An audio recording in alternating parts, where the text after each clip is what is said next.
new intro. So much love and appreciation to those of you who have been with me for the 2 year period plus that I've been doing this.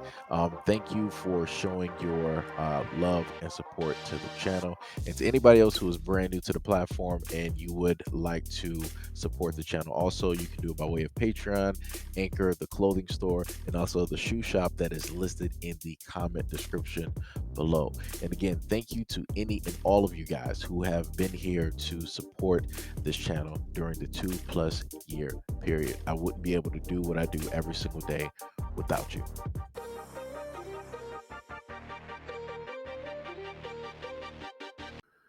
Eureka Black has been charged with second-degree murder and attempted murder. A Louisiana woman has been charged with second-degree murder and attempted murder after being accused of throwing two of her children off a bridge Friday morning.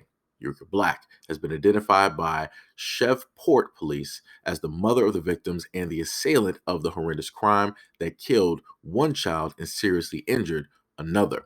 A spokesperson for the police department stated that the department got a call just before 11 a.m. on Friday about a child floating in the water near Cross Lake Bridge in northern Louisiana. Shrevport's Marine Patrol officers arrived on the scene and began searching the lake for the child's body.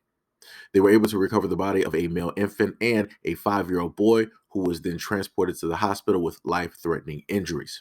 Investigators were able to piece together information leading to the arrest of Eureka Black later that day. The search for a potential third child ended early Friday afternoon after the child was found safe in another location. According to police, Black, age 32, is alleged to have thrown two of her kids off of either Cross Lake Bridge or a low bridge at Southern Lakeshore into Cross Lake sometime before 11 a.m.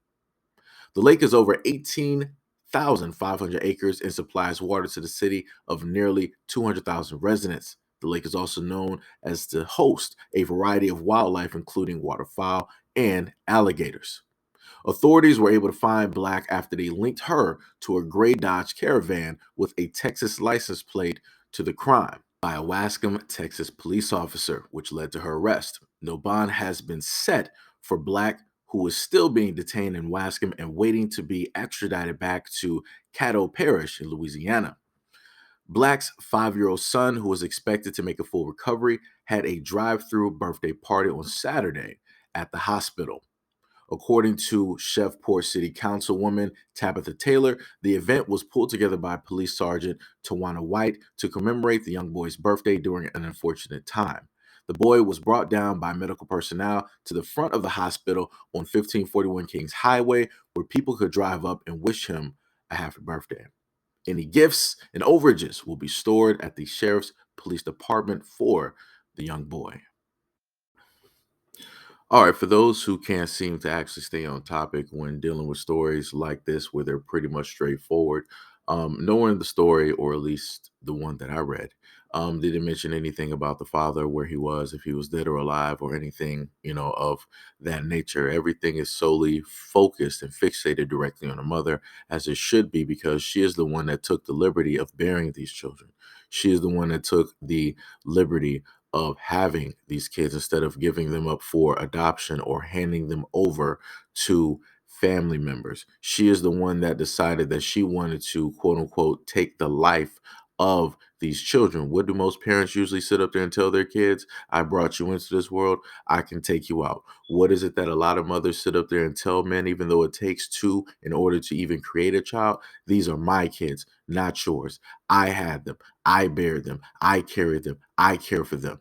Right? So like I said before, all the focus is where it should be. Any deflecting, going towards a father or yet again trying to blame a black man is just further proving a point that a lot of people do not want to take acceptance, responsibility, and acknowledgement of the role that they play when it comes to circumstances like these. And to the other excuses that I would happen to hear from people where it's like, oh, well, maybe she was suffering from postpartum depression and all these other things and yada, yada, yada. Well, she was sane enough to have these kids for the age of 5 and decided, not to sit up there and do anything, right? It was just magically at this point that she snapped. Like I said before, a lot of people know that they have certain defects. A lot of people have those certain thoughts. They have those certain talks, with themselves. And they realize that at a certain point. Now, it is up to each and every person to decide that, hey, I do acknowledge and realize that I have a problem. Do I want to get help for it? Do I really want to fix this before something worse happens? Before I do something that I necessarily should not be doing? Should I get help before I potentially either harm myself or before I harm the lives of those that I supposedly care about? And the reason I use supposedly is because obviously she didn't care about her kids. Because no logically thinking mother, no mother in her right mind, right, would decide that she would want to harm and try to take the life of her own children, throw them over a bridge and just see if they can fly, see if they can swim, see if they can survive. You can look clearly at her face. And as Rihanna once stated in an interview dealing with Chris Brown, now we're dealing with this mother. She has no soul in her eyes. And that's clearly what I'm looking at right now. This woman has no soul. She has no heart. She has no empathy or sympathy for anything, and more than likely, not even for herself. This is the exact reason why she was able to do the heartless and the horrendous thing that she did to her kids. How is it even possible that she was even able to hold on to these kids this long and nobody in the family or anything else, realized that, yo, she is something up. Something ain't quite right. Yo, she's off her rocker. We might need to intervene. We might need to do something.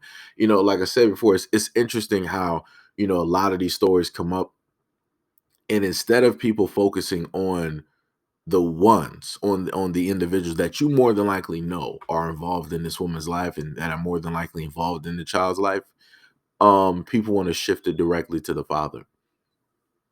Craziness, huh? So you can have a woman who is a single mother, strong, independent, all of these great things that people always state all over social media.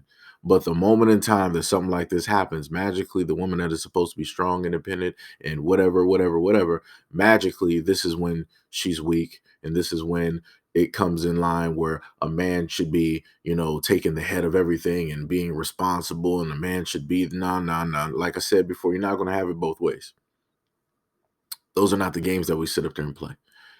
This woman, for all intents and purposes, at least dealing with the story because of the limited information that we have, we're just going to go with the fact that she was more than likely a single mother because that's how it's being portrayed. And usually, when it comes to single mothers, as I've talked to a lot of women out here, they have family that are a backbone, that are a support system that, help them out with a variety of things, including housing, sheltering, feeding, transporting, and doing a variety of things for kids. So nobody's going to sit up there and tell me that this woman did not have any of that backing at all. I've seen this throughout my whole life. There's a rare instance when a woman does not have the backing and the support of a multitude of people, or at least even one to two, or even three people of her family to help her out, with raising kids and transporting them, doctor's visits, taking them to school, feeding them, clothing them, sheltering them, bathing them. Rare few chances. So nobody's going to sit up there and really try to tell me different.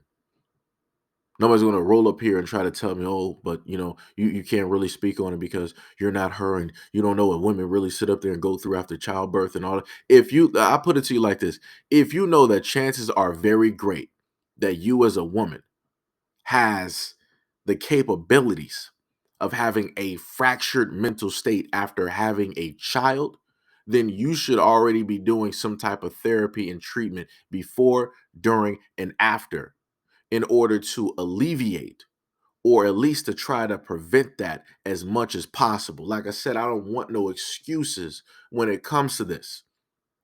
I was in a relationship with a woman who had postpartum depression where the baby was crying and I came downstairs and she was just sitting up there crying hysterically, talking about I can't sit up there and deal with this. I'm going to sit up there and do something. You better sit up there and take him from me like right now before I sit up there and do something to him.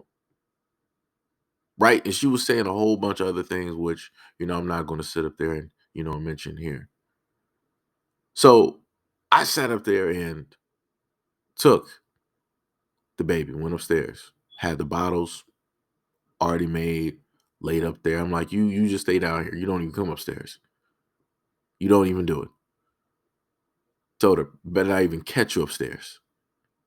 And I sat up there and, took care of the baby, upstairs. And that was at, earlier years in life, right? Now, would there be an excuse there, being young, being, you know, 20, 21, 22, and not really knowing or understanding a lot of these things? Yes, because those are earlier years. Nobody's really telling you about that. The older generation of women, they're not telling you about postpartum depression because more than likely they didn't even know what it was. And if they were going through it, it was just something that they had to deal with because, as Black women, y'all don't really sit up there and get diagnosed with anything because the medical field and doctors don't really believe anything that y'all really going through. But when it comes to, women who are in their 30s, 40s, 50s, and you know that chances are very likely that, degradation is happening with your body and also happening with your mental when it deals with childbirth. And each and every time there's a higher risk and potential chance of you basically having this take place. There's no excuse as to why it is that you're not going out and seeking help, seeking therapy, going to women's groups and, watching all types of videos and reading books in order to stop that from even taking place, where you're at the point in time where it's like, hey, I'm going to just sit up there and throw my kids and just see what happens. There's no excuse. There's no excuse. If you're literally trying to make excuses and you're trying to deflect from what it is that this mother is doing, you're clearly one and the same. That's it. It's that easy. But anyways, that's enough of me talking. Let me know what you guys think about this video and everything that I stated in the comment description below. And as always, peace, love, and stay tuned for the next video.